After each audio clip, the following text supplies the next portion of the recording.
Have you ever found yourself in a conversation, perhaps over a cup of tea or during a family gathering, and suddenly realized you've said a little too much, a detail about your finances, a personal health struggle, or maybe a quiet thought about a family member, and then a little knot of unease forms in your stomach as you wonder if you've crossed a line, if you've inadvertently opened yourself up to judgment, or worse, to manipulation.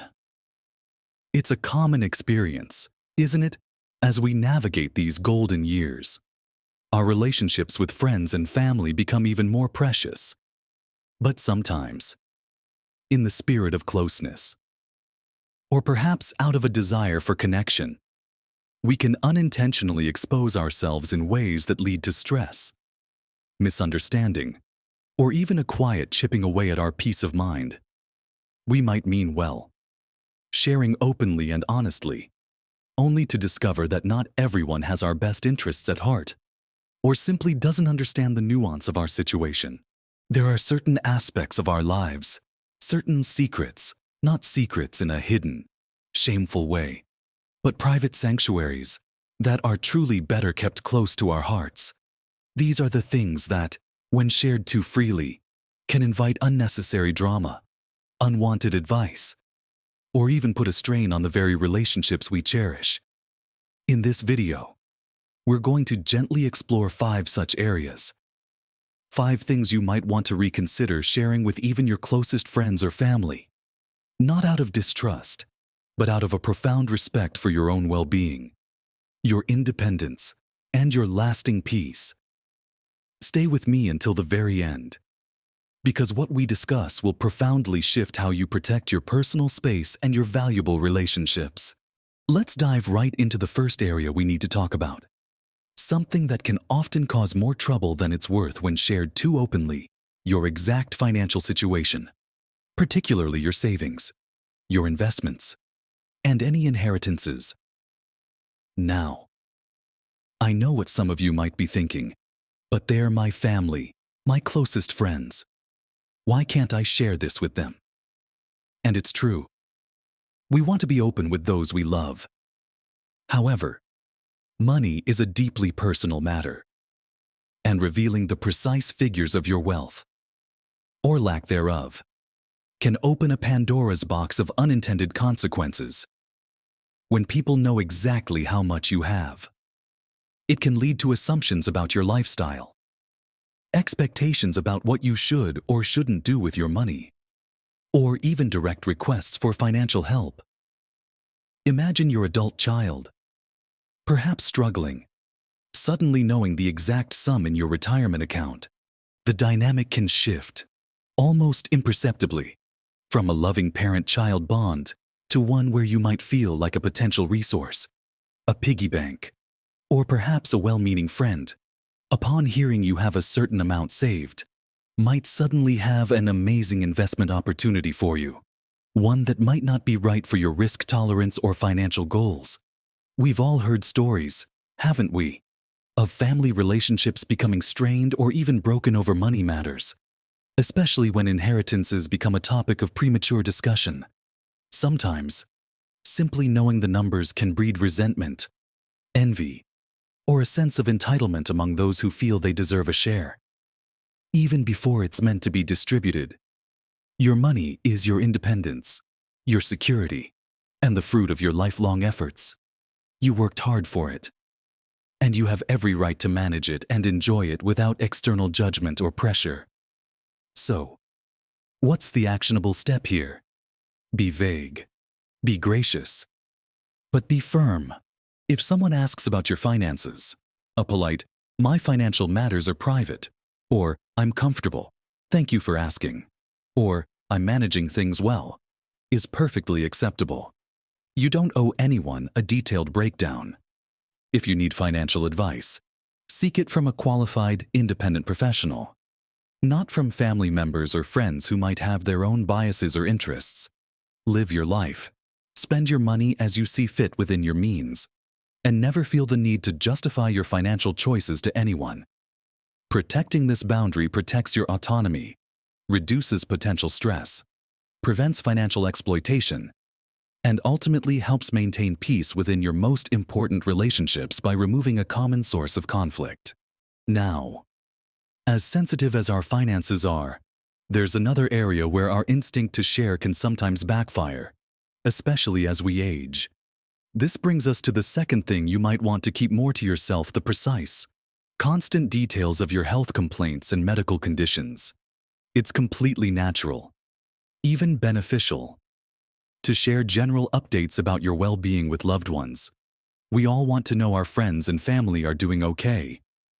But there's a significant difference between saying, "My knee has been acting up a bit today," and launching into a detailed, minute-by-minute account of every ache, pain, doctor's visit, and medical procedure, when every conversation becomes a deep dive into your latest ailment. Two things can happen. First, it can become emotionally draining for the listener while they care about you. Hearing constant, graphic details about illnesses can be overwhelming and make them feel helpless. They might start to avoid calls or visits because they anticipate another medical report. Second, and perhaps more importantly for you, it can subtly shift how others perceive you and even how you perceive yourself. If your identity becomes primarily linked to your health struggles, you might find yourself defined by your conditions rather than by your vibrant personality, your wisdom, or your interests. People might start seeing you as the one who's always sick rather than the active, engaging person you are. We've all been in situations where a meal turns into a full discussion of someone's digestive issues, or a phone call becomes an unsolicited review of someone's medication side effects. While support is important, constant focus on ailments can be mentally and emotionally exhausting for everyone involved. What can you do instead? Share broadly, not deeply. "I'm feeling a bit under the weather," or "I had a checkup, everything's fine," is often enough. If you need medical advice, consult your doctor or a healthcare professional, not your friends or family. For emotional support, choose one or two truly trusted confidants who you know can listen empathetically, without judgment, or trying to fix you constantly. And crucially, try to shift your conversations towards positive activities, shared interests, current events, or memories. This isn't about ignoring your health. It's about managing your energy, maintaining your dignity, and ensuring your relationships are built on a broader foundation than just shared medical woes. It allows for more positive, uplifting interactions and encourages others to engage with you on all the wonderful aspects of who you are, beyond any temporary physical discomforts. These first two secrets, your money and your detailed health woes, are often fertile ground for misunderstandings and strain. But there are still three more areas where discretion can truly be your greatest ally in preserving peace and harmony. Let's move on to the third. Moving on from finances and health. Our next secret touches upon the delicate tapestry of our relationships with those closest to us. This is the third area to handle with care: unfiltered opinions or criticisms about other family members or close friends. It's so tempting, isn't it? Especially when a family member or a close friend has annoyed us, upset us, or simply behaved in a way we don't approve of. To vent to someone else, we might seek validation, commiseration, or simply a sounding board. However, sharing negative opinions, especially when they are unasked for or border on gossip, can backfire spectacularly. Words, once spoken, cannot be retrieved, and they have a notorious way of traveling, often getting twisted or exaggerated in the process. Imagine complaining about one of your adult children to another of your adult children, while you might just be letting off steam. You're putting the second child in an incredibly awkward and often painful position. They might feel they have to choose sides, carry a secret burden, or even become resentful towards you for putting them in such a bind. Similarly, criticizing a friend's partner to the friend themselves, or to other mutual friends, can create deep rifts. It can be perceived as disloyal, judgmental, or even as an attempt to sow discord. Even if your intentions are good, the impact can be devastating. You might find yourself subtly alienated, seen as a source of negativity, or even as someone who can't be trusted with confidences. We've all seen families where old grievances, fueled by shared criticisms, linger for decades, poisoning relationships. What's the better approach if you have a genuine significant issue with someone? Try to address it directly with them, respectfully and calmly. When appropriate, if it's something minor that you just need to get off your chest, consider journaling, talking to a professional therapist, or sharing with a single, highly trusted, neutral confidant who isn't connected to the situation. This person can offer an objective ear without getting entangled in the family drama. Most importantly, focus on the positive aspects of your relationships and avoid becoming the go-to person for others' complaints about family. Politely change the subject if conversations veer into negative talk about others. Oh, let's talk about something else. Or, I prefer not to discuss that. Are perfectly valid responses. By exercising discretion here, you foster healthier, more trusting relationships. Prevent yourself from becoming a conduit for negativity, and preserve your own reputation and peace of mind. It's about building bridges, not burning them, and creating an atmosphere of respect and harmony within your precious circles. Now, while keeping opinions to ourselves can be challenging, our next secret dives a little deeper into the realm of our inner world, our anxieties about what's ahead. This is the fourth thing you might want to keep close: your profound fears about aging or anxieties about the future. It's absolutely human to have fears as we navigate the changes that come with aging. Concerns about health decline, loneliness, loss of independence, or end-of-life matters are very real. However, constantly expressing these deep-seated fears to friends and family can be emotionally heavy for them and can inadvertently reinforce a sense of helplessness within you. While it's important to acknowledge and process these feelings, making them a constant topic of conversation can project an image of vulnerability that others might exploit, or simply make them uncomfortable. For instance, if you repeatedly express intense fears about falling, or becoming seriously ill, or being a burden, your loved ones, out of concern, might start treating you as overly fragile, which can chip away at your sense of autonomy and strength. You might find yourself being hovered over, or excluded from activities, not because you're incapable, but because your expressed fears have created that perception. Dwelling on morbid thoughts about decline or death in casual conversation, or constantly asking for reassurance about future care or financial stability, can create a somber atmosphere. While your true, deep feelings should be acknowledged, this constant outward expression can be draining for those around you. And it can also prevent you from focusing on the present joys and possibilities. Instead of broadcasting your fears, focus on preparedness. Talk about the steps you are taking for future planning, like researching long-term care options or discussing your wishes with trusted individuals, rather than simply stating, "I'm terrified of becoming a burden." This shifts the narrative from panic to proactivity. Cultivate gratitude and presence. Try to shift your focus to what you do have, what you can do, and the joy in the present moment. If you need to deeply process your fears, consider journaling, meditation, or talking to a professional counselor or therapist. These professionals offer a confidential, non-judgmental space where you can explore your anxieties constructively. Selective sharing with a true confidant who can offer constructive support, rather than just commiseration, is also key. By managing how and when you express these fears, you maintain your resilience and positive outlook. You encourage others to see your strength and capabilities, not just your potential vulnerabilities. This prevents you from being labeled as anxious or frail, and fosters a more hopeful and empowering environment around you, allowing you to age with greater grace and confidence. Our journey through these personal boundaries brings us to our fifth and final secret, one that often feels intensely personal and delicate: the specific, intimate details of your private struggles or marital and relationship issues. Every long-term relationship, whether it's with a spouse, a long-term partner, or even a deeply intertwined sibling, has its ups and downs, its unique challenges, and its quiet compromises.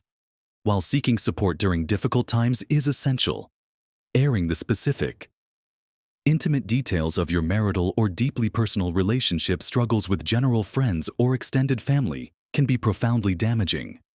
Once you share the granular details of an argument or a deep-seated disagreement, it can create lasting biases against your partner or the other person involved, even after you've resolved the issue between yourselves. For instance, if you tell your adult children about a specific argument you had with your spouse, they might carry that negative image of your spouse with them.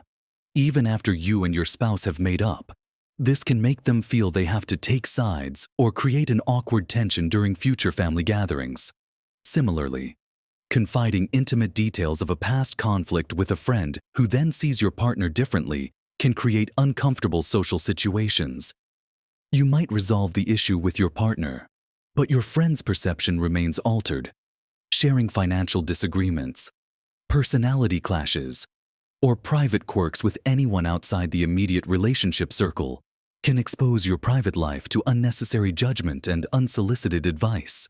It can also make future interactions with your partner and those you've shared with incredibly awkward. Your intimate relationships are sacred spaces, and the challenges within them are best handled within that space, or with the help of a neutral, professional third party. Using friends or family as a constant sounding board for every minor marital irritation, rather than addressing it with your partner or a professional, can lead to chronic complaining and prevent genuine resolution. The actionable step here is to prioritize privacy within your most intimate bonds. Acknowledge that most relationship issues are best handled within the relationship itself. If difficulties persist and you need help, seek professional guidance from a marriage counselor or individual therapist. They offer a confidential, objective space where you can explore solutions without external judgment or interference. If you absolutely need to vent to a friend, generalize for support. Say, "We're going through a bit of a rough patch." Rather than launching into specific accusations or intimate details, always remember that what you share about your partner or about your private relationship dynamics impacts how others see them. And this can be very difficult to reverse. Protecting the sanctity and privacy of your most intimate relationships prevents triangulation and external interference, allows for resolution within the relationship itself, and ultimately fosters a deeper, more respectful bond with your partner. We've spent some valuable time together today, exploring the profound wisdom of holding certain aspects of our lives a little closer. We talked about how keeping the precise details of your finances to yourself protects your autonomy and wards off unwanted expectations. We considered how a quiet dignity around your detailed health concerns allows for more balanced conversations and ensures you're not defined by your ailments. We also delved into the importance of reserving your unfiltered opinions about others, especially family, understanding that discretion can be the bedrock of harmony. We explored why constantly broadcasting your deepest fears about aging might inadvertently draw more negativity than support. And finally, why the sacred space of your intimate relationships is often best kept private, away from the opinions and judgments of others. It's important to understand that this isn't about building walls or becoming secretive. Far from it. This is about building healthy boundaries, about discerning what truly serves your peace and the well-being of your relationships. It's about being wise with your energy and your vulnerability. Think of it not as withholding, but as preserving your energy, preserving your independence, preserving the pure joy of your connections without the weight of unnecessary drama or expectation. Each of these secrets you choose to hold close is a silent act of self-care, a way to nurture your spirit and maintain the respect you deserve. You've lived long enough to know that not every ear is a safe ear, and not every question is benign. Sometimes, people ask out of curiosity, sometimes out of a genuine desire to help. But sometimes, their intentions or their capacity to truly understand are limited. by consciously choosing what to share and what to hold dear. You're not only protecting yourself, but you're also subtly teaching others how to respect your personal space. You're modeling a powerful form of self-respect that invites others to treat you with the same consideration. This isn't about being guarded, it's about being discerning, about cultivating a life where your most precious resources, your time, your energy, your emotional peace, are managed with wisdom and grace. Imagine the relief that comes from not having to justify every financial decision, or not feeling the pressure to recount every ache and pain. Think about the joy of family gatherings where conversation flows freely, unburdened by unspoken resentments or past grievances you've shared. Consider the freedom of pursuing your life goals without the discouraging echoes of someone else's fears, or the strength of a partnership that resolves its challenges privately, growing stronger in the process. These are the profound gifts that come from mastering the art of discreet living in these 5 key areas. I truly hope this conversation has given you some valuable insights and perhaps sparked some quiet reflection. I'm so curious to hear your thoughts on this. Have you ever experienced a situation where sharing too much led to complications? Or perhaps you found a clever way to politely deflect intrusive questions. Your experiences are so valuable to this wonderful community we're building here. Please share your insights and stories in the comments below. Let's learn from each other and support one another in navigating these delicate social dynamics. If this video resonated with you, if it gave you even a moment of quiet understanding or a feeling of empowerment, please take a moment to give it a thumbs up. Your likes truly help more people like us find these important conversations. And if you haven't already, consider subscribing to the channel. We're here to offer practical, heartfelt advice and wisdom specifically tailored for thriving in our golden years. Everything from health and well-being to maintaining meaningful relationships and finding joy in every day. Don't miss out on our upcoming videos. Hit that subscribe button and the notification bell so you're always in the loop. Remember, your life is your masterpiece, and you are the artist. You have the wisdom, the experience, and the right to paint it with the colors that bring you the most joy and peace. Guard your privacy not out of fear, but out of a deep love and respect for yourself. By doing so, you create a beautiful, serene space for authentic connection and true happiness. Continue to live your best life, vibrant and independent, at every age. Until next time, take good care of yourselves,